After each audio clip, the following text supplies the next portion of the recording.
I cruised on the world's largest ferry, and, well, I have some mixed things to say about it. But first, how did I get here? After spending a week in a beautiful villa near the town of Lucca, we went south and checked out the Leaning Tower of Pisa, which was really cool to see. After that, we hopped on a train down to Livorno, where we'd be boarding the ferry to Olbia in Sardinia. But while we were on the train, we were stopped for over 2 hours because there was something ahead on the road. We almost missed the ferry, but thankfully we made it there in time to get on. When we arrive, you're put under this little tent thing if you're just a foot passenger, which there is not a lot of foot passengers on this ship, but I'll get into that later why that is. Anyways, after waiting under here for a bit, we went through security, which obviously I can't film. After that, you're funneled into this little makeshift line that they make, and it goes all around the parking lot over to one of the ramps of the ferry that has a little foot passenger section. And you can also see this really cool castle next to us. I definitely want to go back to Livorno someday, that's for sure. After this, you go up the ramp on the back of the ship and up an elevator, although to get off you go up an escalator, which I'll show you in the end. Once we made it up there, we confusingly looked at our boarding passes for a bit before finally finding our room. Speaking of which, let's do this quick overview of the room. There's 4 beds, 3 of which are converted into this little bunk bed thing, and one of them is fixed to the ground. On the wall is a very big window, and next to this is a comically small wardrobe, but it could fit all our stuff. Then was a desk and a mirror where you did your thing. In the bathroom here is also a very small bathroom, with a towel, an ancient phone, some Moby themed soap, a sink over here, small toilet, and a shower that is even smaller than our shower on the Carnival Sunshine, despite this ship being over 20, nearly 30 years newer. After that, I went to the ship's onboard restaurant, or one of 3, but once again I'll get back into that later. This one's called the Bistro, and it's actually really large. For dinner, I had a bacon burger, which was relatively plain, but I like it that way. I did have to take some lettuce off because I don't like lettuce on my burger for some reason, as well as some Fanta with it and fries. Italy seems to have an obsession with Fanta. Everywhere you would usually find Coke, you can find Fanta, but who doesn't like Fanta? I might as well explain here how food works on the ship. Basically, near the cafeteria is this little desk thing. Next to the desk thing, you'll find a menu where you can find all the food options. You go to the desk and then order what you want and pay there, as well as get any drinks that you may want. After that, you carry the receipt over to the cafeteria and the people will make it for you. After they're done, you can grab it and go eat it at whatever table you want. I picked the front of the ship, but when we got there, the windows were already down and closed, and the reflection was too much that you couldn't see outside anyway. Then I went out on the top deck, which has some really great views from the tall ship. I also went up there to finally say bye to Tuscany after over a week of staying there. But when I went up there, what I was even more surprised to find was a sail away party? Yeah, this isn't a cruise, but it definitely felt like it in many ways, and this was one of the ways that it felt like this. Moby wants to make their ships, I guess, more fun to appeal to more people, so they host live music out on deck when their ship departs. And I got caught up in the middle of one of them. Also really memorable was this video I took, which was of a pilot boat. You can see the boat sitting there, then powering up, and going alongside. It took a second for the pilot to make it down to the door there, but when he did, he hopped off and got on. That was really memorable to see, and I hope I get to see that again someday, because it was really cool. In the future, I'd love to make a video, probably for my future show, about how pilot boats work, so leave a comment down below if you want to see that. Now let's get into a tour of this boat, besides the car deck areas. Now, the ship is arranged a bit interestingly. Deck 7, 8, 9, 10, and 11 are the decks that are all open to passengers. But Decks 7 and 8 are only half decks, with most of the deck being reserved for more car space, as well as deck 7 being where the lifeboats are, for their information. But decks 9 and 10 are mostly just passenger decks, 9 having all the entertainment and seating areas. Meanwhile, decks 10 and 11 are mostly passenger areas like cabins and also a bar on deck 11. But anyways, let's tour one of the half decks. Now this deck is entirely a passenger deck, with some window-facing cabins, which are considered basically suites, in the front of the ship, which don't really know why people would pay for it on just an overnight ferry, but I guess for some people it's worth it. For your information, I'm walking towards the front here. On the left side are window cabins, and the right side are inside cabins. There's a lot of inside cabins on this ship. Turning over here into the next corner of the back rooms is another very wide hall. Both of the cabins on either side here are inside cabins, but it's a bit confusing to get to this spot of the hallway. So, when you enter, there's 2 hallways. Go down one of the hallways, and at the end, near the front of the ship, there's a middle hallway. But there are some smaller hallways that lead to the stairs, you just gotta know where to look for them. Alright, now we're going over to deck 9. This is the most busy space of the ship. All of the food areas, as well as most of the entertainment on the ship, and the seating areas at the very back over here. Speaking of the seating areas, this ship has 2 seating areas. One of them was completely empty through the voyage. I'm going to assume it was closed or something, but anyways. Moving back here, you can see these interesting seats, which are basically airline seats. They're a bit cheaper than cabins, and they are kind of comfy. They even have tray tables. But overall, I'd still say a cabin is more worth it on this ship. Moving back here as well, you can see at the end of the hallway is a little crew area. And this area is also the wall that divides the 2 seating areas. There's also TVs at the front of the ship, but I don't imagine they play a lot. I don't really know what they cover. Back at the hallway here, as I mentioned earlier, is a little crew area. This is, well, only available to crew, but would be a really cool spot to look out the back of the ship. On the left here, you can see these little racks to hold your bags, which are pretty interesting concepts. Moving forward here, we have a small area with a bit more cabins.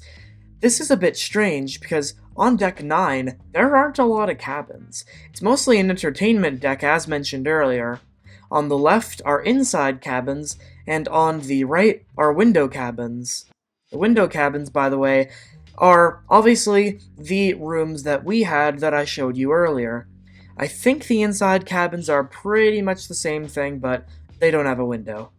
Moving along here, we got these 2 side stairs, which, as you can see by this sideways layout of the ship, are around here and access 3 decks. Moving back in, we got a much larger staircase that's sort of the main staircase, or one of the 2 main staircases. This one specifically is called the blue staircase. Only difference is that it's more grand looking and that it has some elevators. On the side here is yet another side staircase, and back this way is an interesting area.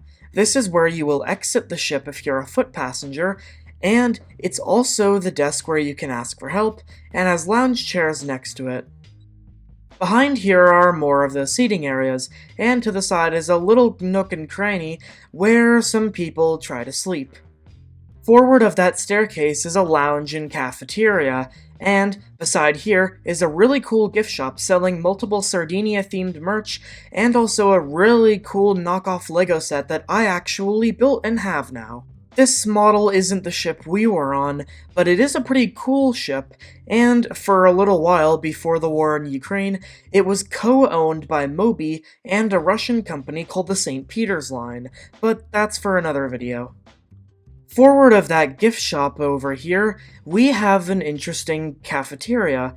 I don't know if this one's free or not, but I assume it isn't. A lot of people did congregate here to watch movies on the TV that they had, and go and get a bite to eat. On my left side is a lot more chairs and tables where people actually slept on. I should mention, you are allowed to sleep anywhere on the ship. You can just get a ticket and then sleep anywhere on the ship. You don't need a room or a seat. But I'll explain that a little bit later. Going into this next room, we once again have a seating area, but also a really nice steakhouse that is the most expensive place to eat on the ship, and I assume the best because it just looks really good. We didn't actually eat there, as mentioned previously, but I'm sure if I did, I probably would have given this ship better ratings on its food. This is the entrance to it, and yeah, as you can see, people are just sleeping anywhere they can on any of the seats, but you're allowed to do that. It's a lot like how the Alaska ferries allow you to just camp out in tents on the deck. Moving forward into here, this is where we ate for dinner, the bistro. It's not too bad, but I'll get into reviewing it later in the video. As mentioned, this is also a place where it has a very confusing system on ordering your food, and for most of the voyage at night, they have the windows closed, but they do also have some pictures of how they sponsored a sailing ship in Ocean Race, which is always interesting to see. They also had a TV that was playing some movies, and their selection was okay-ish. It was alright for a ferry, but yeah, like I've said, I'll get into that a little bit later when we do the ratings. There's also, interestingly enough, bar seats, and basically any type of restaurant seat that you need, so don't worry. Also, they were showing runs of the Olympics when we were here, which was interesting to see. Moving back into here, this is the other side of the ship from the bistro, and it's a bit different. Basically, you've got, well, at this point it's just a different seating area. There's some other chairs which I assume are made for people to sleep in, because they look very comfy. But there's also some other tables on the other side. There's a lot of people also bringing air mattresses on here. It's very interesting, but I guess people will do anything to save on costs, and I can't really blame them. Over here, we are back on the starboard side in that same cafe area. Back here is a children's play area, which was busy the entire night, and if I was 2 years old, I loved climbing around in there. There's also, surprisingly enough, an arcade at the back. I'm not going to spend too long on this deck, because it's basically one giant hallway, just like Deck 11, but Deck 10 over here is the deck that we were staying at. This hallway looks very similar to Deck 7 and 8, except it's really long, with these little points in the middle jutting into what I like to call half hallways. There's also a door at the back which I assume leads into the helipad. Actually, I'm pretty sure it does, yeah, but that door wasn't open on our way there. At certain points in the ship are areas where you can go into the staircases, and over here is a very small glimpse at one of the half hallways. Turning over here is elevators which connect down to one of the staircases, but that staircase doesn't go fully up to here. This is the main area of that half hallway, where both of the sides are interior cabins. This is a very wide ship, allowing them to have this arrangement. And with that, that is basically the end of the tour of the ship. Not a super grandiose or long tour, but pretty long for a ferry, and my feet were definitely tired by the end of the night, that's for sure. And with that, let's get into the history of the Moby Legacy. The ship was built in China at the Comac shipyards in 2023. She was then delivered to Moby, and she sailed on the Livorno to Olbia route, the route that she still sails on till this day. She's only about a year old and the newest vessel in the Moby fleet. Something interesting is that rather than paint Looney Tunes characters on the side, which is what Moby usually does for their ships, they reverted back to the old livery that Moby used a long time ago. It'll be interesting to see if this trend continues for further Moby ships, or if this is a temporary thing. The The Moby Legacy is 237 meters long, 32 meters wide, 69,500 gross tons, and can go 25 knots, or 46 kilometers an hour. With that extremely short history and specs out of the way, let's get into my final rankings of the ship. Now, I'm going to be taking my list from the non-overnight ferries, which were the Queen of New Westminster and Queen of Oak Bay, and I'm going to be editing it. Instead of just ship experience and food, it's going to be ship experience food, as well as room and crew, and a new thing I will add to all my rankings, which is value. First of all, let's talk about the ship.